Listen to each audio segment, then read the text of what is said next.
Back on the show this week with a very special episode, true New Jersey story of success.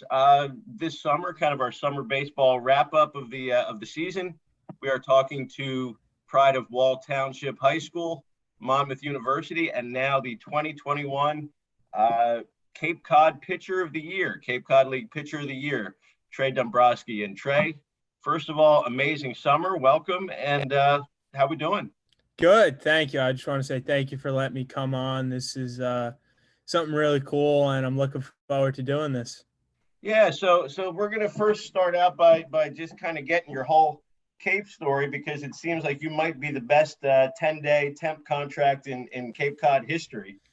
Talk us through the end of the year. At Monmouth, you got tell us how the contract, the 10-day came about. What your mindset was going up there, and obviously, to go up there and put forth a sub 1 ERA during the regular season. Anybody who knows you wouldn't be surprised by the 45-2 strikeout to walk ratio. But anybody who hasn't followed you that closely is going to be blown away by it. But just kind of tell us, how it all worked out for you. So in the fall of last year, Coach Ehalt, I guess because one of the coaches up there is pretty close with. So I was on a temporary contract going up there in the fall. So it was pretty much just play the spring out. And then once the Cape season rolled around, which was started like June 20th, I think the first game was, I was up there for a couple weeks. And then if they wanted to keep me, they keep me. If they had to release me, they had to release me. So my whole thing going up there was just to build off what I had going at Monmouth this past year. It was something that the whole year I was kind of up and down. Starts weren't really consistent. It was something that I would be really good one start, and then the next start maybe I'd be off a little bit. And then once the conference tournament rolled around, we played Siena, and I wouldn't say I had a chip on my shoulder, but it was kind of just go out there and trust what you have. Like I knew I put in the work. So it was something that I just need to trust myself. Threw really well against Siena in the opening round of the conference tournament. And then Fairfield rolled around when we were in the losers bracket. I came in relief after Dan Klepchik, and we lost the game 2-1 or 3-1, but it was an unbelievable game. That was, like I said, that was another kind of confidence booster for me. That was showing me that I could do it. And my whole thing was I wanted to be consistent. So after the season ended, it ended a little shorter than I thought it was gonna, which was kind of sad. But it was a good season at Monmouth, definitely a lot of fun, and it was something to build off of. So I probably had 2 or 3 weeks in between the end of my college season and the start of summer ball. So I just was in the weight room throwing.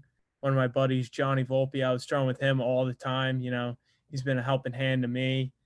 And, I got up there Johnny and being a Sandlot legend from last summer. yeah, that's one of great kid. He's one of my best friends since I was little. So Absolutely. But my whole thing going up to the Cape was I just wanted to be consistent. I just wanted to show what I had and just kind of get the exposure that mid-major kids don't usually get. So I remember the first day I got up there, I said to the pitching coach, I was like, look, whatever you need me to do, I'll do it. Because I just want to stay up here the whole summer. Because it was funny. I had practice for 2 or 3 days while I was up there. And I was like, I can't believe how much I just learned from all these kids. All the kids up there, they're dudes. They know they're very good. Each one's different. Everyone's different in their own way. Some have good routines, some have bad routines, some do a lot, some do a little. So my whole thing was just I wanted to learn from other kids that were like me. So I kind of got a couple good friends up there, and then in the beginning, and then towards the end, every single kid on the team was best friends. It was like, I still talk to all the kids I played with, which just shows how like cool of an experience it was up there. So it was, and everyone was pulling for each other there. There was probably 1,500 to 2,000 people at every single game. So that kind of adds a little premium to it. That gives you a little bit of an adrenaline boost, I guess you could say. So it was the experience. I can't even put into words how really cool it was. It was something that you need to go up there to experience it. It's something that I'll never forget for my whole life. And it's something that kind of gave me the bridge to, put my name out on the map. And like I said, going up there, just wanted to be consistent and show what I had. I wasn't going to change who I was up there. I was just going to go do what I had to do.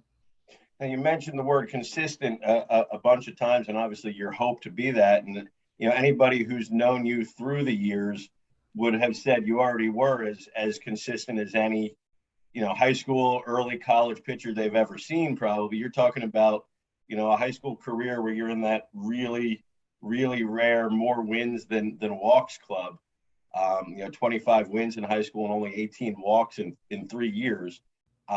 Never get taken deep. Once in 5, Yeah, 5, and 6 years. I remember the game right now. It was I don't know what game it was. I don't know if it was a tournament game or just a regular game. I'm pretty sure it was a short conference game.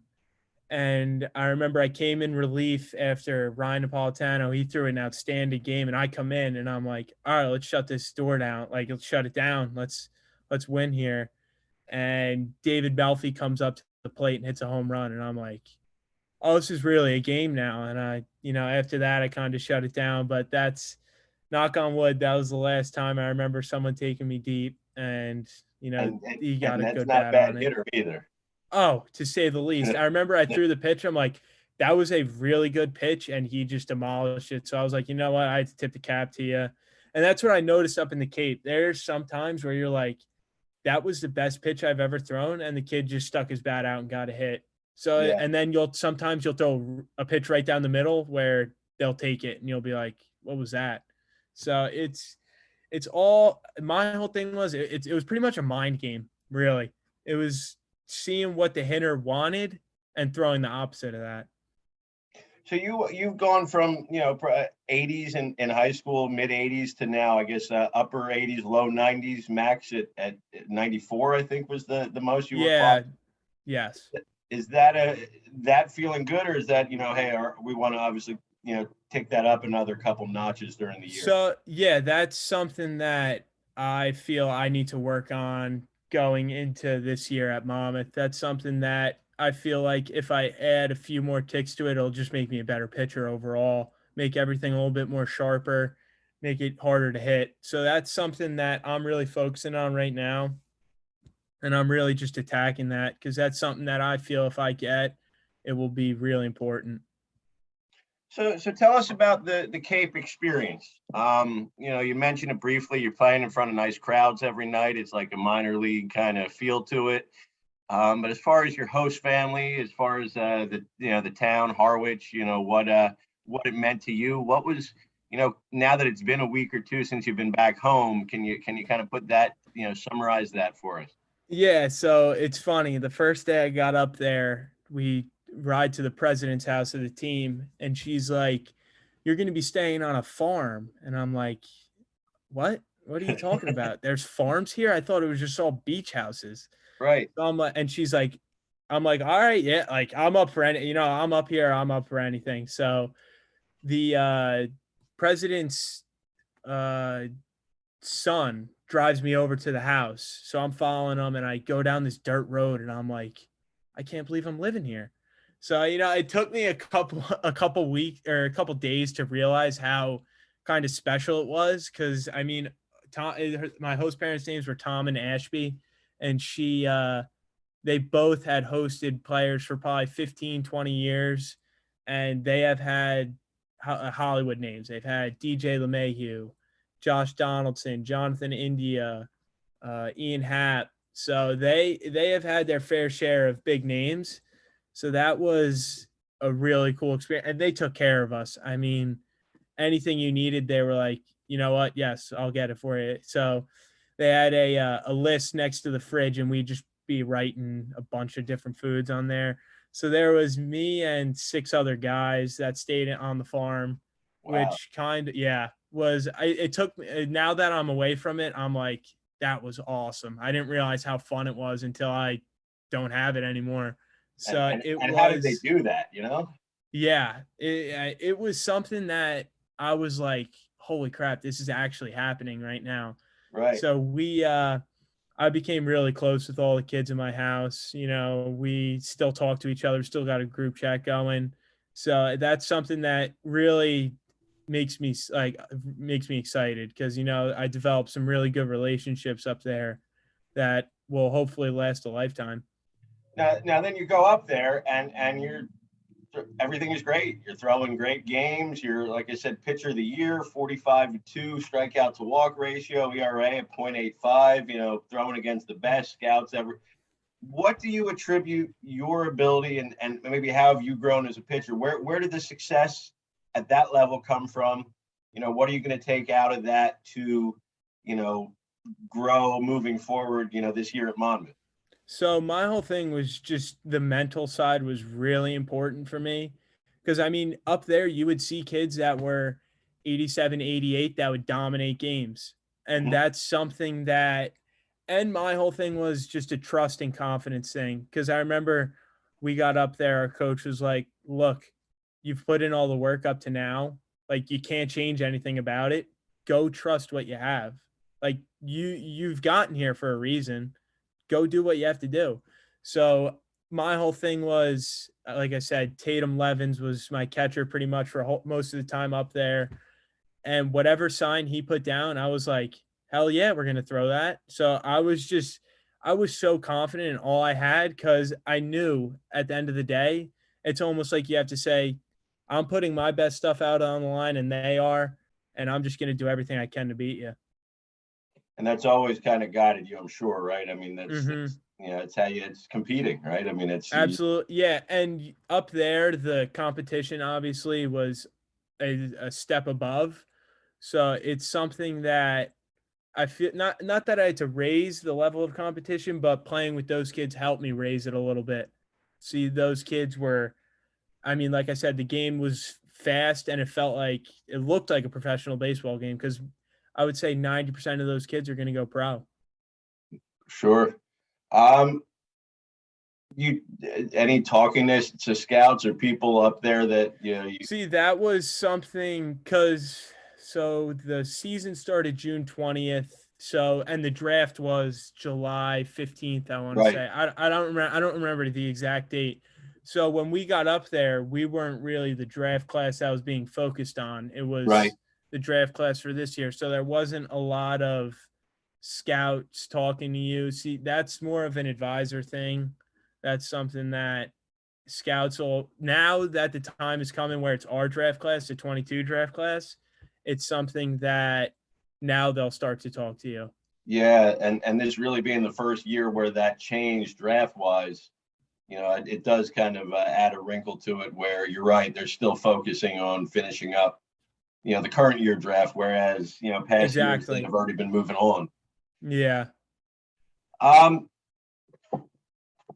so we're going, you know, you leave for school in a week or two, I guess. So yeah, so classes start, what's today? The 16th. So Yep. classes will start September 7th. I'm moving into my house September 1st, I think. So that, and up to that point, so in between then, I'm just working out, kind of just getting ready for the fall season at Monmouth. You know, I already talked to Coach E. Halton. We have pretty good goals set in mind.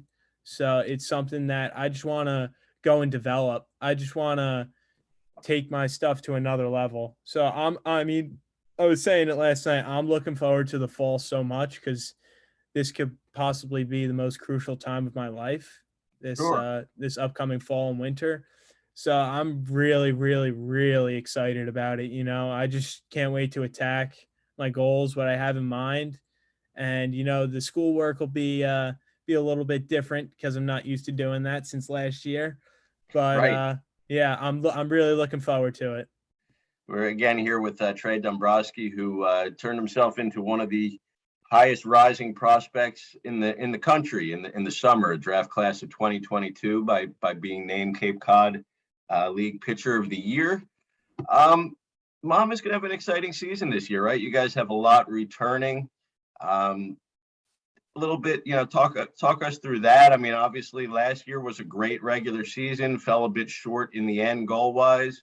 What are some of the goals moving into getting ready for 2022? So yeah, we our team right now, we got a really good team and we got a good group of guys, which is a good thing. All of us are friends with each other and we all like each other, which is a good thing. And our whole thing this year is we want to make a regional. We want to win the MAC tournament because I mean, we have the dudes to do it. We have Dan Klepchik, who is a freshman All-American. He's coming back. Rob Hensey, another starter who won MAC Pitcher of the Year last year, and Alex Barker, who was first team All MAC. That's just the pitching side. Yeah. So that's something that is really, really, really exciting.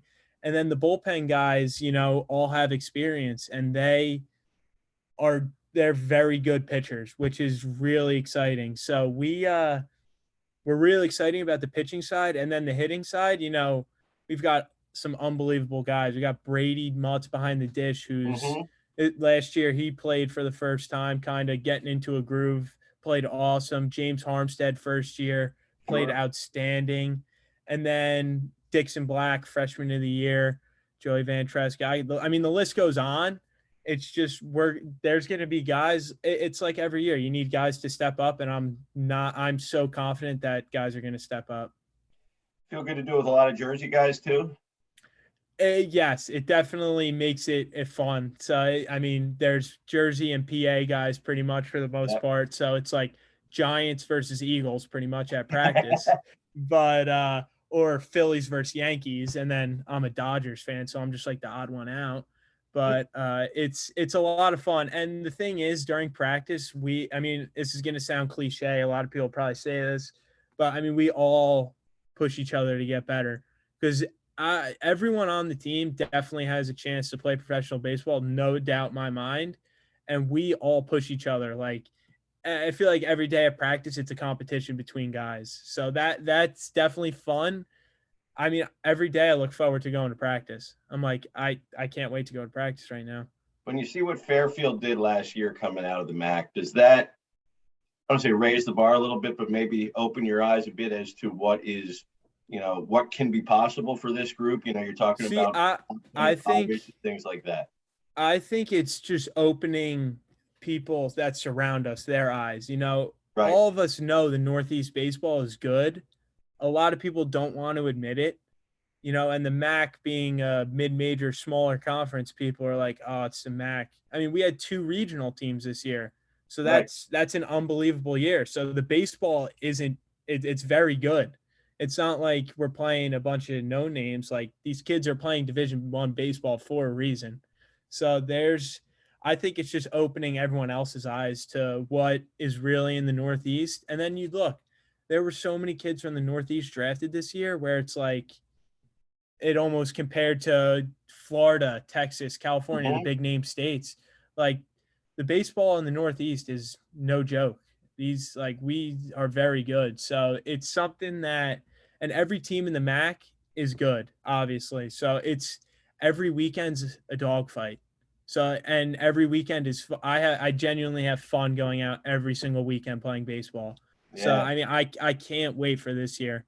Then we talk about that, and then your rival ends up winning the conference and going to the NCAAs. Yeah, yeah, my best friend. It's bittersweet though. It's something that he had a cool experience. Johnny had a cool experience with it, so I'm happy for him. Yeah. It's something that kind of makes me want it even more, to be honest. Sure. Yeah. Hearing about the experience he had, I'm like, you know what? I that's all I want. Anything else, I just want the MAC conference championship. Then you had to go through them winning, and then your best friend has the biggest hit for them in the conference tournament. So that's obviously a major team goal. Individually, what are some of the things that you want to do to take those next steps to hear your name called early on when it gets to draft weekend? So my whole thing now is just I want to become more athletic, move better, possibly lose some weight, and then just become a better pitcher and help my teammates become the best players they could be. I just want to help kids. So and then other kids are pushing me. So it's like the goals I have set in mind, like I said, just become a better pitcher overall and put myself in the best position to get drafted.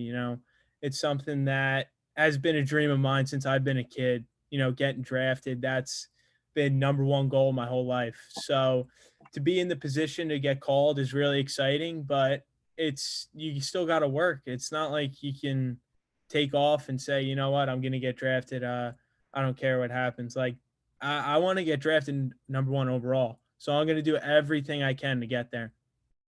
But it's I guess a little bit different than Fordham last year with Mikulski, because he was clearly their best guy, right? Mm-hmm. There was a drop off after him.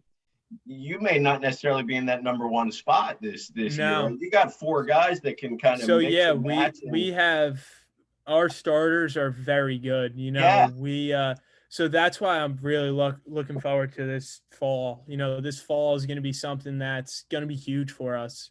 just the And competition, right, between the four of you. exactly, we've got the four guys that are going to start, and they're all unbelievable. So that I'd say we're all pretty much the same caliber. So it's something that when the spring comes around, people are going to be like, I can't believe how good they are. But the thing is, it might sound cocky, we know how good we are. Yeah. Now, I guess here to kind of finish up. Now you're on a list, as we said earlier, with Chris Sale as Cape Pitcher of the Year, Sean Manaea with Oakland, Andrew Miller, who's been such a great relief pitcher for so long, and now Trey Dombroski on the bottom of the list. Given where you were at the start of the summer, thinking that I am just going up here to learn as much as I can. Has that really hit that you were the pitcher of the year in the Cape? To be honest, it really hasn't. Just because I feel like if I were to be like, oh, I'm the Cape Cod pitcher of the year, I would lose my drive to, Yeah. yeah, my edge to kind of take it to the next level. That's like when we were up there, some kid was talking about me winning pitcher of the year for New Jersey. And I'm like, yeah, like, I guess that's kind of big, but I don't want to, like you said, I don't want to lose that edge, because once I kind of am like, oh yeah, I'm the Cape pitcher of the year, it's kind of like I'm losing what I had. And I just want to keep on going and kind of, like you said, put myself in the best position to get drafted high. It's that Jersey underdog story, Yeah. right? Yeah, I think it's just a Northeast thing, to be honest. Like I Mm-hmm. was saying before, the Northeast kind of gets pushed to the side, and they're like, you know what? It's a Northeast. They don't play all year round. There's no really big name schools up there. So people really don't give the Northeast the credit they deserve. Like, look, they had Shane Panzini, Salamento, Mikulski, Yeah. Chase Petty. Like, there's a bunch of big names out here that a lot of people don't want to admit, but they're going to make some big waves. Oh, for sure. You got NJIT being a good program Exact. again. NJIT had a great year. Northeastern had a great year. So Yeah. it's like Ryder, like you said, Fairfield. Yeah. There's no short of competition up here. It's everyone is very good up here. Even UConn. UConn had a great UConn, year. sure. So it's Rutgers back on the unbelievable. way up. Exactly. So I mean, the list goes on. I feel bad leaving out most of these teams, but the list really goes on and on. We got angry people at Seton Hall writing to us now, Yeah, right? Seton Hall. Yeah, exactly.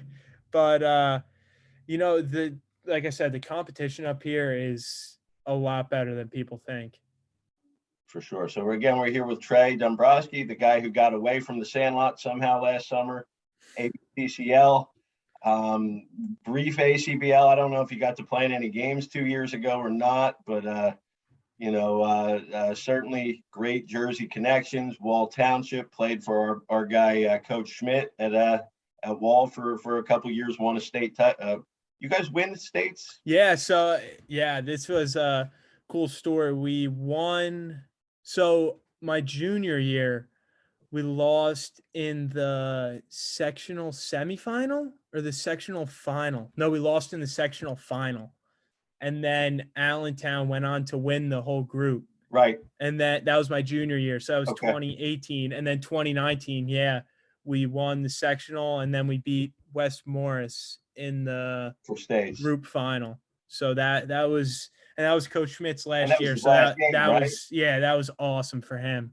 You know, we got to finally bring it back to Wall. Definitely. Well, I appreciate the time, certainly. No, yeah, thank you. I really appreciate it. Best of luck, and looking forward to some big things this year. Thank you. I appreciate it. Take care. You too, Trey. Thank you.